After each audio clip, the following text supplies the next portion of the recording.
Oi, tudo bem com você? Welcome to Intermediate Portuguese, the only podcast that truly helps you tell a story in Portuguese the way you do in your native language. This is Ellie coming to you from Salvador, Bahia, and today, after listening to this episode, you'll learn how to describe a few symptoms and a few things that happen as we grow older. Because I haven't reached the age I am describing right now, I cannot really tell you a first hand experience or a first hand account of my experience, but I have interviewed a few people, including my parents, to come up with some good and common vocabulary to describe that. In the learning guide, you'll have extra vocabulary, especially talking about as casas de repouso and some other um things that we have here in Brazil to help the elderly to have like a better quality of life. If you haven't seen the learning guides yet and you would like to take a look at them, you can go to portuguesewitheli.com/school. But if you would like to take a look at all the learning guides we have published so far and some that we are going to publish in the next 4 weeks, you can take a 1 month test drive right now by going to portuguesewitheli.com/PLG. portuguesewitheli.com/PLG. And when you sign up for the continuing education program, you'll have access to all the learning guides we have published, the learning guides for the duration of your test drive. Everything that you download is yours to keep. It's my way of saying thank you. And of course, we have additional benefits, including the vocabulary workshop that the participants of the continuing education program are going to get for free. Agora, vamos embora começar com o episódio 170, Uma Mãe Idosa.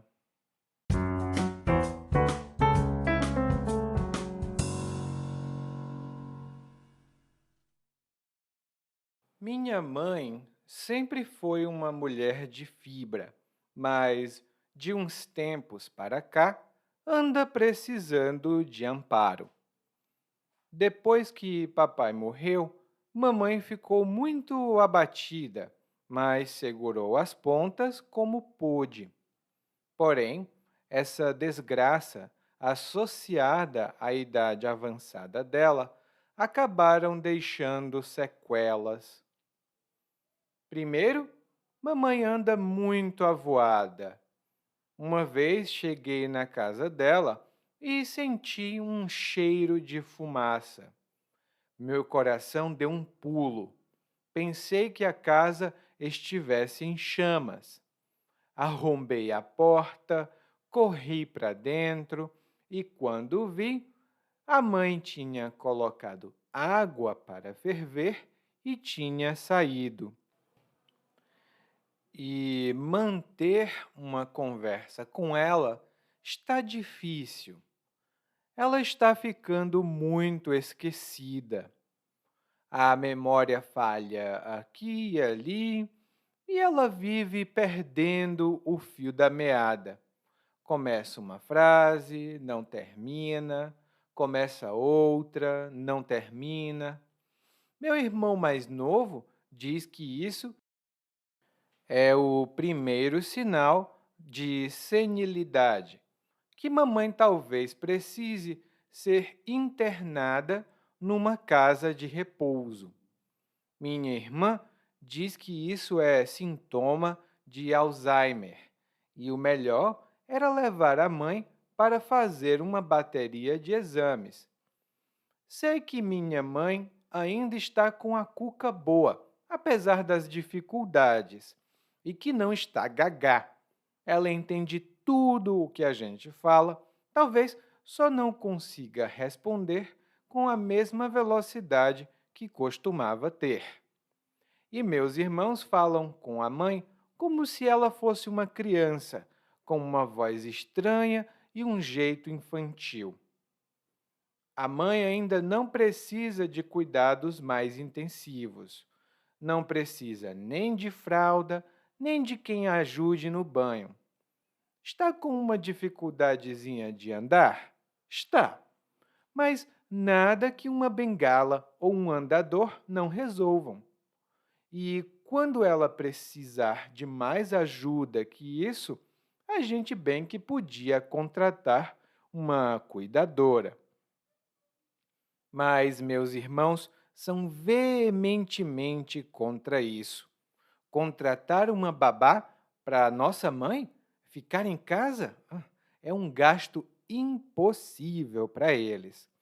Eles querem colocá-la numa casa de repouso qualquer, só para se verem livres da velha. Com a aposentadoria dela, não dá para pagar muita coisa. Então, ela ia acabar ficando na primeira espelunca que a aceitasse. O pior é que, de tanto eles falarem em meter a mãe numa casa de repouso, ela acabou comprando a ideia e disse que não quer ser um fardo na vida de ninguém. Ela pode ficar caduca e se esquecer de mim, mas vou cuidar da minha velha. Sou grato a ela por tudo o que ela fez por mim e acho que ela merece um restinho de vida com dignidade.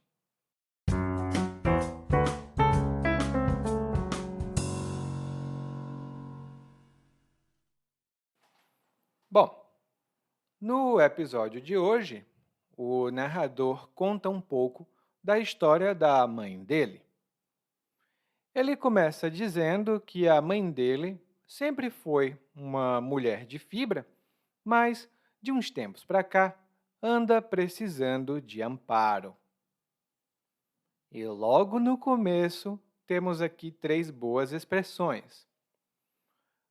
Quando uma pessoa é de fibra ou quando uma pessoa tem fibra, ela é uma pessoa que tem uma força, né, um tipo de força moral que ajuda ela a vencer dificuldades, resolver problemas, fazer coisas e geralmente com muita determinação.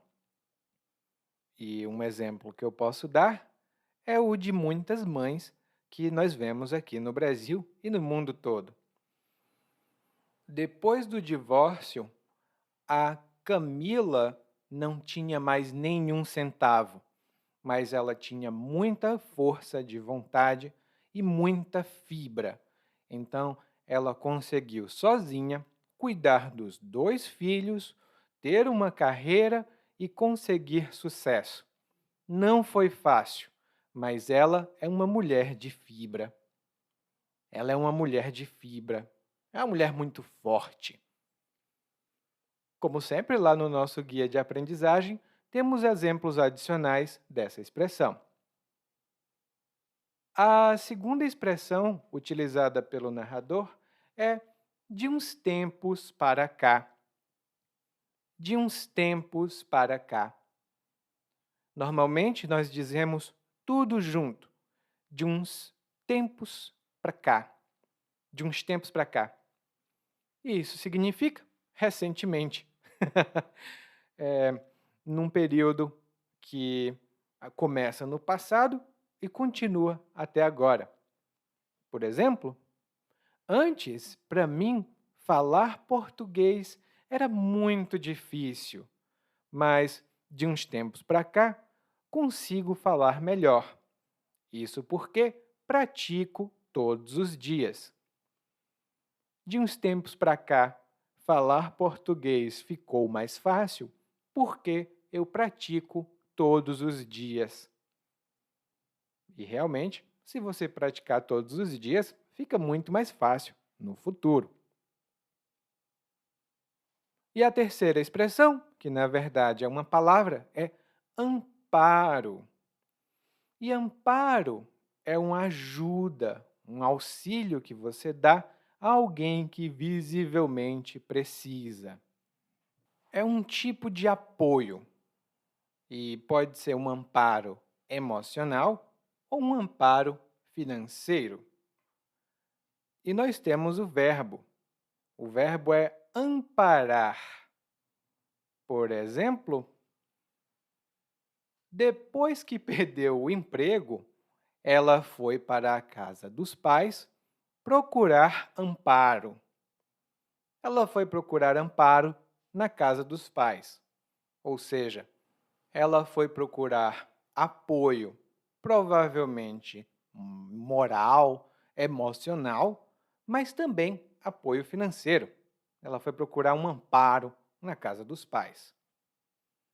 Amparo tem outros significados que estão explicados lá no nosso guia de aprendizagem. E aí, o narrador conta por que ela anda precisando de amparo de uns tempos para cá. Ele fala que depois que o pai dele morreu, a mãe dele ficou muito abatida. Ela ficou muito abatida. E quando uma pessoa está abatida ou ela fica abatida, ela tem uma aparência triste, desanimada, enfraquecida. Depois que descobriu que tinha perdido o emprego e não podia mais comprar a casa, o Paulo ficou muito abatido. Depois que ele descobriu que tinha perdido o emprego e não podia mais comprar a casa, o Paulo ficou muito abatido. Ele ficou triste, desanimado, desmotivado por causa disso. E geralmente nós ficamos abatidos quando temos uma reação a alguma coisa. Achamos que essa coisa não foi muito legal que aconteceu. E a mãe do narrador ficou abatida porque o marido dela tinha falecido, mas ela segurou as pontas como pôde. Ela segurou as pontas como pôde. E segurar as pontas é uma maneira mais informal de dizer aguentar, tolerar, resistir a uma situação desagradável ou desconfortável. Por exemplo, hoje todos os exemplos são de casais e família. Bom, por exemplo, depois que o marido perdeu o emprego, a Carla segurou as pontas e pagou tudo da casa. Depois que o marido perdeu o emprego, a Carla segurou as pontas e pagou tudo, todas as contas da casa. Ah, e isso já aconteceu comigo, de eu não estar trabalhando, mas ainda assim segurar as pontas até o próximo emprego. Lá no guia de aprendizagem, nós temos outros exemplos da expressão segurar as pontas. Mas ninguém é de ferro, né? Ninguém é completamente invencível ou resistente. E a mãe do narrador também teve sequelas.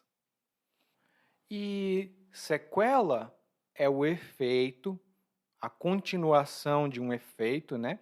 Ou uma consequência geralmente negativa de alguma coisa.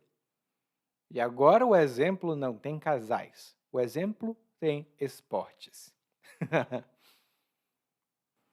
Quando era adolescente, meu filho jogava muito futebol, mas um dia ele caiu e bateu com a cabeça no chão. Um dia ele bateu com a cabeça no chão e isso deixou sequelas. Ele não consegue pensar claramente e fica irritado com facilidade. Aquele acidente, quando ele era adolescente e estava jogando futebol, aquele acidente deixou sequelas. E agora o narrador começa a descrever um pouco as sequelas do acontecimento na vida da mãe dele.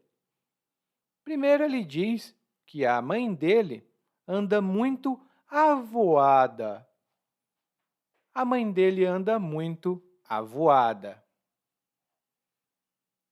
Essa é uma expressão informal E quando nós dizemos que uma pessoa é avoada ou está avoada naquele momento, isso significa que ela está distraída, ela está desatenta, ela não está prestando atenção. É uma expressão bem informal e coloquial. Por exemplo, o que é que aconteceu com o José Manuel? Antes ele era tão cuidadoso no trabalho, mas agora eu vivo vendo que ele comete muitos erros no trabalho. O que será que aconteceu para ele estar tão avoado? O que será que aconteceu para ele estar tão avoado? Bom, quanto a ele eu não sei, mas eu, o Eliakim, às vezes fico muito avoado quando eu não bebo meu café ou quando eu durmo pouco. Oh, eu fico avoado o dia todo. E aí o narrador dá um exemplo dessa distração, dessa facilidade de estar distraída da mãe dele. Ele diz que um dia chegou em casa e sentiu um cheiro de fumaça e o coração dele deu um pulo. Ou seja, ele ficou muito assustado de repente. E ele disse que pensou que a casa estivesse em chamas. Ele pensou que a casa estivesse em chamas. E quando alguma coisa está em chamas, essa é uma maneira formal de dizer que algo está pegando fogo. Se a casa então está em chamas, isso significa que tem um incêndio. E, infelizmente, muitas florestas no mundo todo, agora mesmo, estão em chamas. Aqui no Brasil, infelizmente, isso acontece com mais frequência do que deveria. E quando o narrador se deu conta de que a casa estava em chamas, melhor dizendo, de que ele achava que a casa estivesse em chamas, ele, bum, arromba a porta da casa. E arrombar, e geralmente nós falamos sobre arrombar a porta, arrombar a janela. Isso significa forçar a entrada, invadir um local, forçando a entrada. Geralmente quebrando a porta ou quebrando a janela. Por exemplo, quando cheguei em casa depois do trabalho, me dei conta de que não tinha as minhas chaves comigo. Eu precisava entrar em casa, mas não tinha as minhas chaves. Então, decidi arrombar a porta. Depois, eu poderia consertá-la, mas eu precisava primeiro entrar em casa. Então, eu pum, arrombei a porta. E isso aconteceu comigo uma vez. Eu não estava com as chaves e precisei realmente arrombar a porta, mas faz muito tempo. Depois eu conto isso um dia. E quando o narrador arrombou a porta, ele descobriu que não estava em chamas a casa.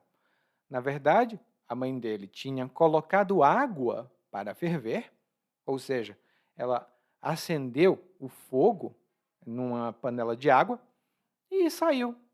Provavelmente a água evaporou e ficou com aquele cheiro de queimado. Em seguida, o narrador diz que está um pouco difícil manter conversa com a mãe dele. Mas será que a mãe dele é chata? Não. De acordo com o narrador, a mãe dele está esquecida. A mãe dele está esquecida.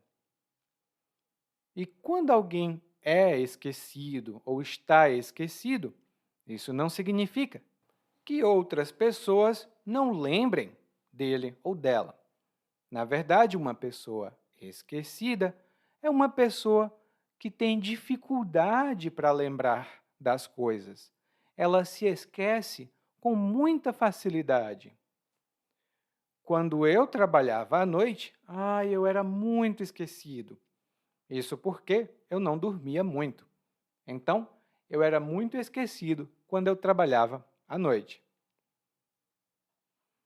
Mas não é só esquecimento que a mãe dele tem. Ele também diz que constantemente ela perde o fio da meada.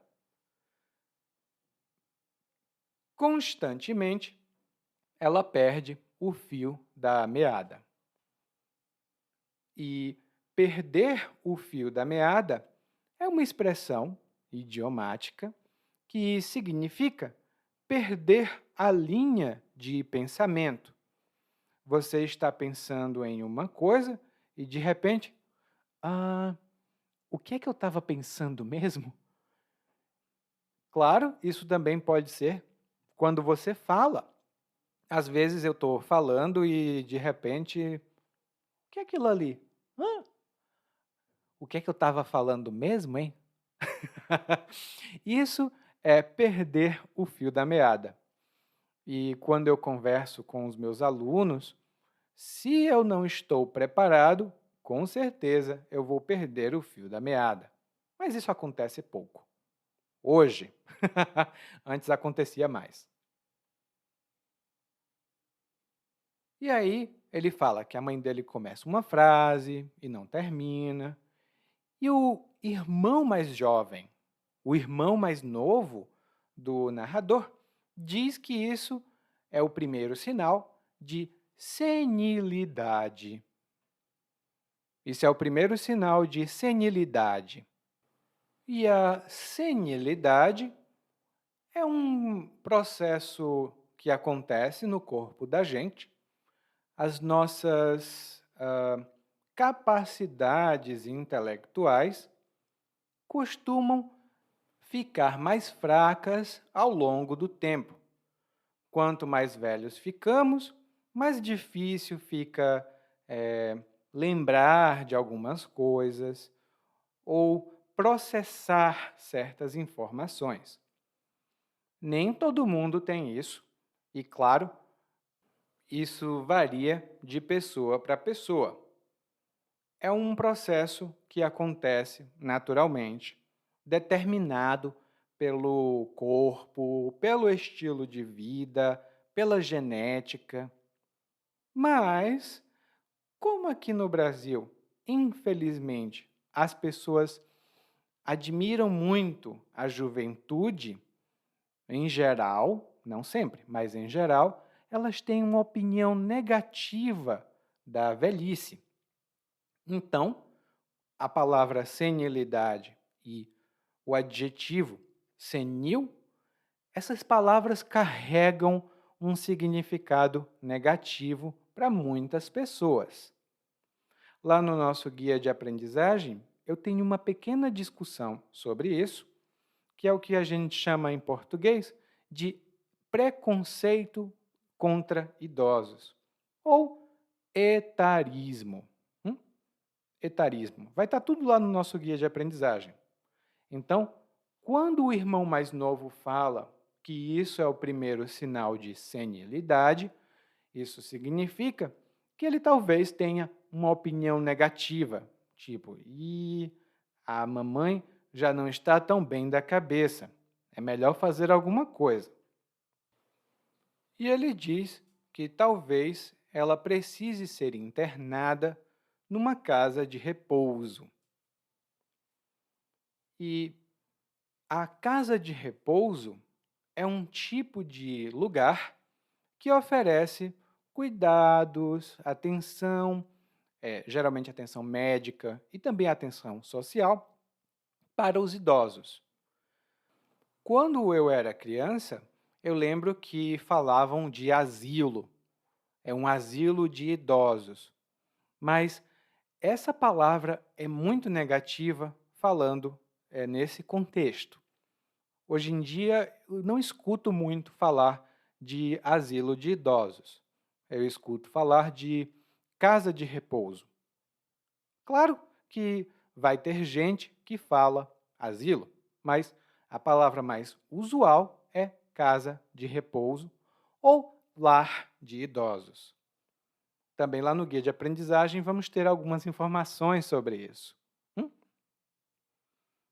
E o narrador aqui diz que o irmão dele fala sobre internar a mãe dele lá.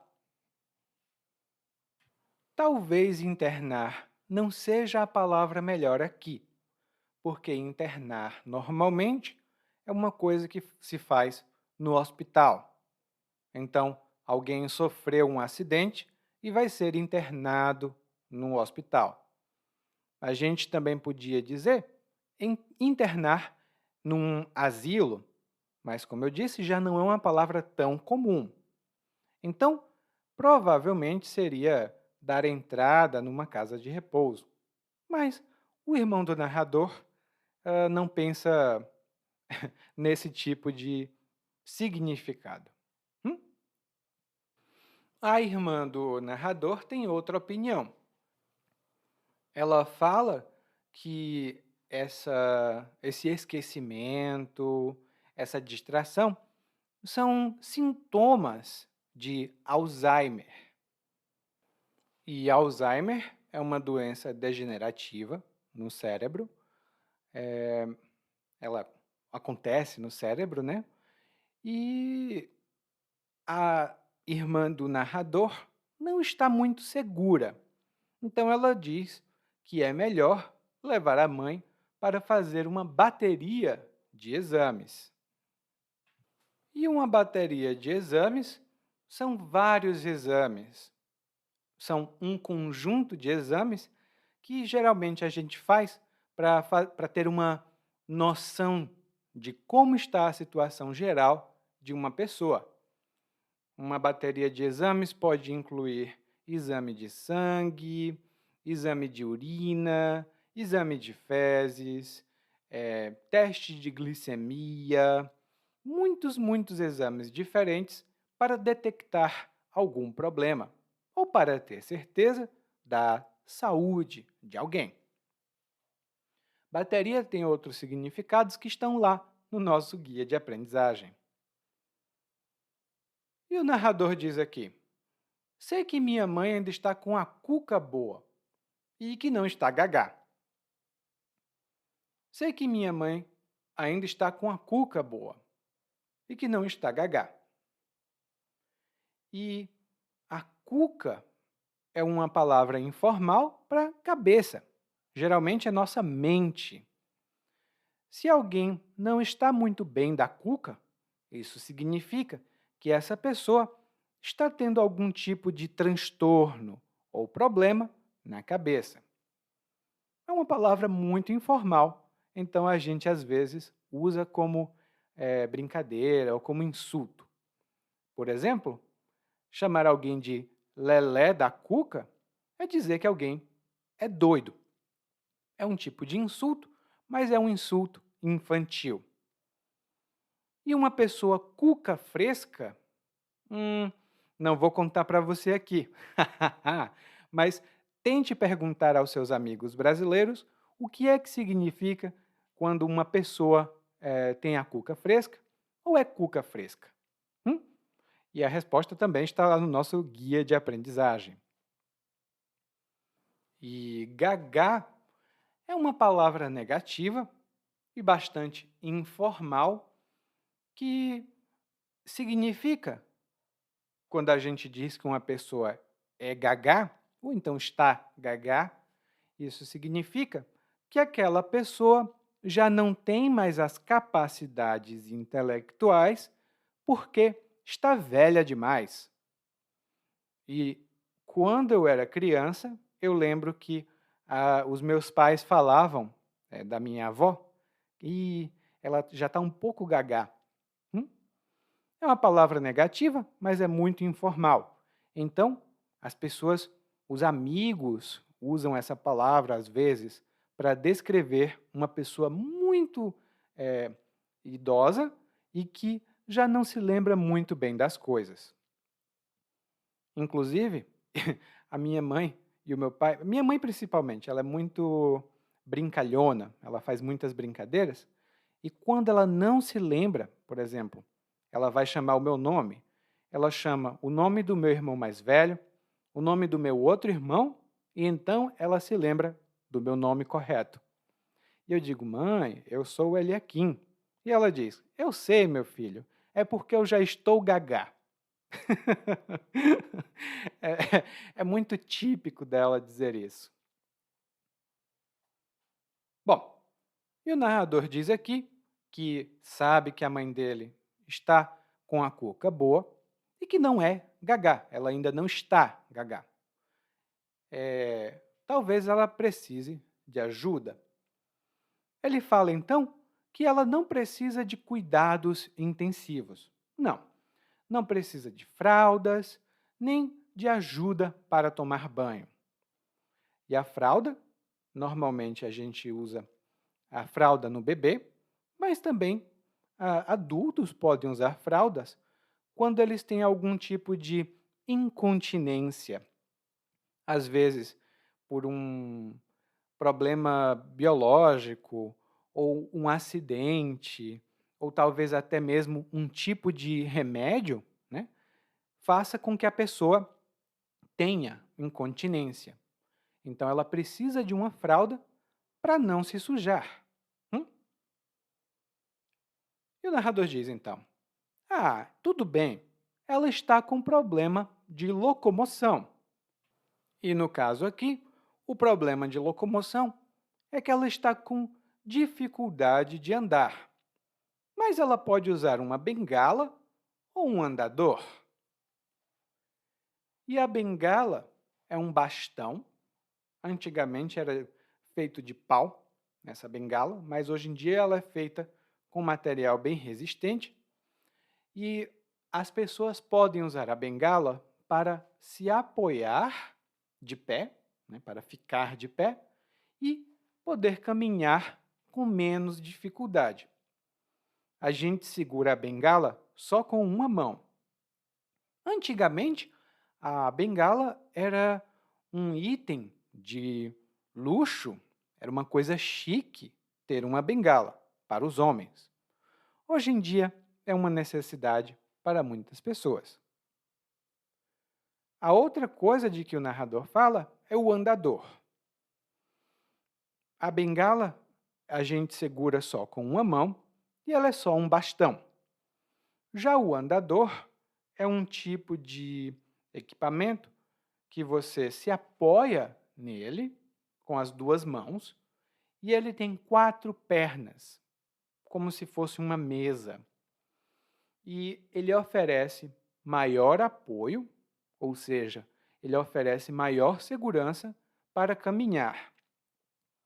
Geralmente, pessoas que fizeram cirurgia no quadril, às vezes, ou nas pernas, que têm algum tipo de dificuldade de locomoção, podem usar um andador para caminhar, para facilitar a caminhada. Hum? Eu tenho uma amiga que precisa usar andador, inclusive. E aí o narrador diz: ah, agora um andador ou uma bengala resolvem o problema da nossa mãe. Mas no futuro a gente pode contratar uma cuidadora. E um cuidador ou uma cuidadora de idosos é um profissional que tem uma formação específica para cuidar de idosos. Às vezes são profissionais da enfermagem, mas às vezes são apenas profissionais com um curso específico para cuidar de idosos. O cuidador, como o nome diz, vai oferecer cuidados para que esse idoso ou essa idosa tenha mais qualidade de vida. É uma profissão agora muito comum no Brasil e, como você provavelmente sabe, o mundo já não é mais tão jovem e muitos países têm uma população que está envelhecendo e não tem muitos jovens. Então, os cuidadores estão sendo cada vez mais necessários em países como o Japão, Alemanha e no Brasil também. Vou deixar algumas notícias lá no nosso guia de aprendizagem e também nas notas do episódio. E então o narrador diz que os irmãos dele são veementemente contra a contratação de uma cuidadora. Eles são veementemente contra. E veementemente significa intensamente, fortemente. E aqui também é um substituto de muito fortemente mesmo. Então, geralmente é numa expressão como eu desejo veementemente viajar para o Canadá. Eu desejo veementemente viajar para o Canadá. Significa eu desejo fortemente, com muita energia. É uma expressão menos comum no português falado, mas mais comum no português escrito.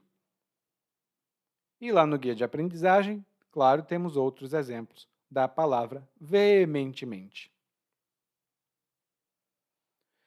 E o narrador então diz: Ah, eles dizem que isso é impossível, mas eles só dizem isso porque eles querem se ver livres da mãe.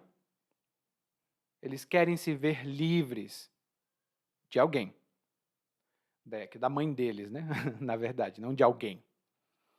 E quando eu quero me ver livre de alguém ou de alguma coisa, isso significa que eu quero me livrar, eu não quero mais ver, eu quero estar longe, nunca mais quero ouvir falar disso. Por exemplo, eu quero logo terminar a minha faculdade para me ver livre dessa instituição. Já não aguento mais estudar aqui. Eu quero me ver livre dessa instituição. Eu já estudo aqui há muito tempo, quero ir embora daqui. E lá no guia de aprendizagem temos outros exemplos para essa expressão, que é se ver livre de alguma coisa. E aí o narrador diz, provavelmente porque os irmãos dele não querem contribuir para contratar uma cuidadora, ele diz, com o dinheiro que minha mãe recebe de aposentadoria, não dá para pagar muita coisa. Então ela vai ficar na primeira espelunca que a aceitar. Ela vai ficar na primeira espelunca que a aceitar porque ela não tem muito dinheiro. E a espelunca é uma palavra informal e negativa que significa um lugar, geralmente um lugar público, de acesso público, que é mal frequentado, tem má qualidade, é velho ou é mal cuidado. É uma coisa de má qualidade em geral. Por exemplo, todos os meus amigos adoram aquele restaurante, mas eu fui lá e vi que não tinha nada de especial naquela espelunca.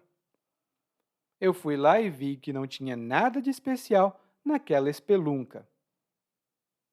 Essa pessoa tem uma opinião negativa sobre o restaurante onde ela estava. Ela acha que é uma espelunca, ou seja, que não tem qualidade, que não é bem mantido. E o narrador fala aqui que a mãe dele escuta todo o tempo os filhos falando. Tem que colocar a mamãe na casa de repouso, tem que colocar a mamãe na casa de repouso. E ela comprou a ideia.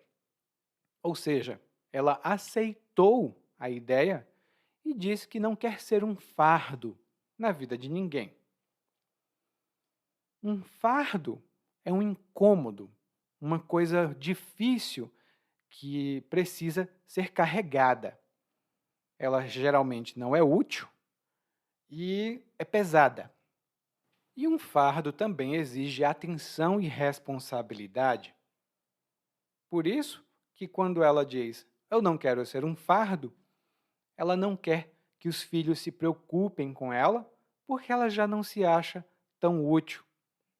O que é muito triste, mas infelizmente, nas minhas entrevistas, eu escutei muito essa palavra. Um exemplo que eu posso dar é: desde que sofri o acidente de carro no mês passado, não consigo mais mexer a minha perna direita. E eu acho que vou carregar esse fardo pelo resto da vida. Ou seja, eu acho que vou ter essa dificuldade chata, difícil de suportar pelo resto da vida. Outro exemplo é: ah, dizem que ficar velho é um fardo, é uma coisa difícil de suportar. Mas para mim não. Eu estou envelhecendo e estou ficando mais maduro. Para mim, a velhice não é um fardo. Na verdade, é só mais uma coisa natural na vida. Como essa palavra é muito comum, lá no nosso guia de aprendizagem temos mais exemplos da palavra fardo. E o narrador então diz: olha, ela pode ficar caduca e se esquecer de mim, mas eu vou cuidar da minha velha. Ela me ajudou muito, então ela merece um resto de vida com dignidade. E a expressão que o narrador falou é caduca. Em uma pessoa caduca, ou um homem caduco, uma mulher caduca, é a mesma coisa que gagá, ou senil, quando a gente usa como se fosse um insulto, ou às vezes de uma maneira jocosa, de uma maneira brincalhona, quando a gente está brincando. E isso acontece às vezes comigo, tá, gente? Se você precisar receber um e-mail meu e não tiver recebido, às vezes é porque o seu professor já está um pouco caduco. Eu me esqueço muito rápido das coisas, não é legal. Mas não é muito simpático a gente dizer que alguém está ficando caduco. É porque, como sempre, aqui no Brasil, eu disse lá para vocês, temos uma opinião não muito positiva sobre a velhice. Mais uma vez, isso que eu estou falando agora tem pesquisas, tem dados e informações que vão estar lá no nosso guia de aprendizagem e também nas notas do nosso podcast, porque o seu professor pode estar um pouco esquecido, um pouco avoado, mas o seu professor não acha que pesquisar é um fardo, até porque ele gosta muito de ajudar você a falar português. E agora, nós vamos ouvir o monólogo mais uma vez, mas dessa vez na velocidade natural. Minha mãe sempre foi uma mulher de fibra, mas de uns tempos para cá anda precisando de amparo. Depois que papai morreu, mamãe ficou muito abatida, mas segurou as pontas como pôde. Porém, essa desgraça associada à idade avançada dela acabaram deixando sequelas. Primeiro, mamãe anda muito avoada. Uma vez cheguei na casa dela e senti um cheiro de fumaça. Meu coração deu um pulo. Pensei que a casa estivesse em chamas. Arrombei a porta, corri para dentro e quando vi, a mãe tinha colocado água para ferver e tinha saído. E manter uma conversa com ela está difícil. Ela está ficando muito esquecida. A memória falha aqui e ali, e ela vive perdendo o fio da meada. Começa uma frase e não termina, começa outra e não termina. Meu irmão mais novo diz que isso é o primeiro sinal de senilidade, que mamãe talvez precise ser internada numa casa de repouso. Minha irmã diz que isso é sintoma de Alzheimer e o melhor é levar a mãe para fazer uma bateria de exames. Sei que minha mãe ainda está com a cuca boa, apesar das dificuldades, e que não está gagá. Ela entende tudo o que a gente fala, talvez só não consiga responder com a mesma velocidade que costumava ter. E meus irmãos falam com a mãe como se ela fosse uma criança, com uma voz estranha, um jeito infantil. A mãe ainda não precisa de cuidados mais intensivos. Não precisa nem de fralda, nem de quem a ajude no banho. Tá com uma dificuldadezinha de andar? Tá, mas nada que uma bengala ou um andador não resolvam. E quando ela precisar de mais ajuda que isso, a gente bem que podia contratar uma cuidadora. Mas meus irmãos são veementemente contra isso. Contratar uma babá Para nossa mãe ficar em casa é um gasto impossível para eles. Eles querem colocá-la numa casa de repouso qualquer só para se verem livres da velha. Com a aposentadoria dela, não dá para pagar muita coisa. Então ele ia acabar ficando na primeira espelunca que a aceitasse. O pior é que, de tanto eles falarem em meter a mãe numa casa de repouso, ela acabou comprando a ideia e disse que não quer ser um fardo na vida de ninguém. Ela pode ficar caduca e se esquecer de mim, mas vou cuidar da minha velha. Sou grato a ela por tudo que ela fez por mim e acho que ela merece um restinho de vida com dignidade. Oi, tudo bem? Provavelmente você escuta nosso podcast há algum tempo. Bom, se não for o caso, eu me apresento para você. Eu sou o Eli, para Eliakim, e sou professor de português, responsável pelo podcast, pelo site portuguesewitheli.com, pelo outro site readbrazilianportuguese.com e muitas outras fontes de conteúdo para aprendizes de português que, como você, querem falar e entender o português brasileiro. Se você gostar desse podcast, você pode fazer uma avaliação do nosso podcast no Apple Podcasts. Você pode fazer a sua avaliação e isso ajuda muito. Obrigado.